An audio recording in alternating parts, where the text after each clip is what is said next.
कन्नौज से बड़ी राजनीतिक खबर है। समाजवादी पार्टी के राष्ट्रीय अध्यक्ष अखिलेश यादव ने आज कन्नौज में जनसभा को संबोधित करते हुए भारतीय जनता पार्टी पर जमकर हमला बोला। उन्होंने कहा कि आने वाले समय में कन्नौज का तेजी से विकास होगा और समाजवादी सरकार बनने पर यहां शिक्षा और रोजगार के नए अवसर पैदा किए जाएंगे। अखिलेश यादव ने बीजेपी सरकार पर आरोप लगाया कि पिछले 9 सालों में कन्नौज का विकास पूरी तरह ठप हो गया। भाजपा ने क्षेत्र को जानबूझकर पीछे ढकेला है। उन्होंने कहा कि वर्तमान सरकार में ना तो जनता की सुनवाई होती है और ना ही बीजेपी के अपने कार्यकर्ताओं को ही न्याय मिल पा रहा है। तय है अखिलेश ने बीजेपी पर वोटर लिस्ट में हेराफेरी का भी आरोप लगाया है और कहा है कि इन्हें सीसीटीवी और कैमरे से डर लगता है क्योंकि पारदर्शिता इनकी राजनीति में नहीं है। सपा प्रमुख ने वादा किया कि अगर समाजवादी सरकार बनी तो कन्नौज में बेहतर स्कूल, अस्पताल और बुनियादी सुविधाएं उपलब्ध कराई जाएंगी। उन्होंने जनता से अपील की है कि वे सपा को मौका दें ताकि कन्नौज दोबारा विकास की राह पर लौट सके। Prime time news, Kannauj bureau. Kannauj और कन्नौज का विकास आने वाले समय में बड़े पैमाने पर होगा।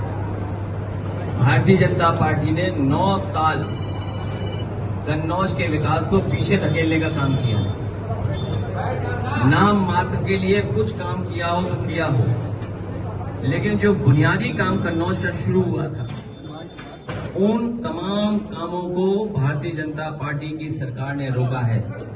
मैं आपके माध्यम से कन्नौज के एक कन्नौज वासी को मैं भरोसा दिलाना चाहता हूं कि जहां उन्होंने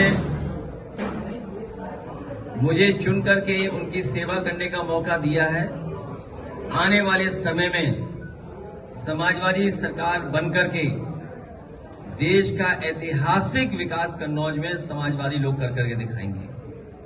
हम जनता के बीच में लगातार रहेंगे। हम समाजवादी लोग मिलकर के कहीं किसी के साथ अन्याय होगा तो खड़े दिखाई देंगे।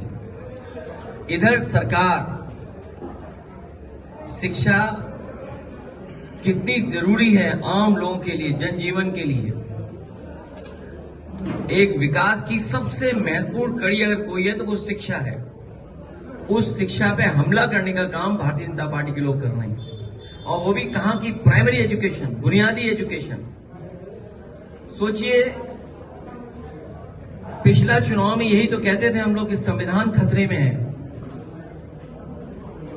राइट टू एजुकेशन संविधान के तहत कानून है जिसमें हर एक को अधिकार मिला है कि उसकी पढ़ाई कराई जाएगी। Right to education, primary education. और जब ये संस्थान बंद होंगे तो सोचिए गरीब और खासकर पीड़ित परिवार के बच्चे कहां पढ़ने जाएंगे। हम अपने समाजवादी साथियों से कहेंगे कि एक एक गांव में टीम बनाएं। अपने जो पढ़े लिखे नौजवान हैं, पार्टी के समर्थक हैं या रिटायर्ड शिक्षक हैं, मैं उन सबसे निवेदन करूंगा कि पीडीए पाठशाला बना करके उन बच्चों को पढ़ाने का काम करें, उन बच्चों के भविष्य को सुधारने का काम करें। हम लोग बच्चों की पढ़ाई को खत्म नहीं होने देंगे, उनकी पढ़ाई को रुकने नहीं देंगे। हम समाजवादी लोग मिलकर के पीडीए पाठशाला चला करके बच्चों की पढ़ाई कराने का काम करेंगे। को सस्पेंड किया जाता है, इस पर क्या कहेंगे आप?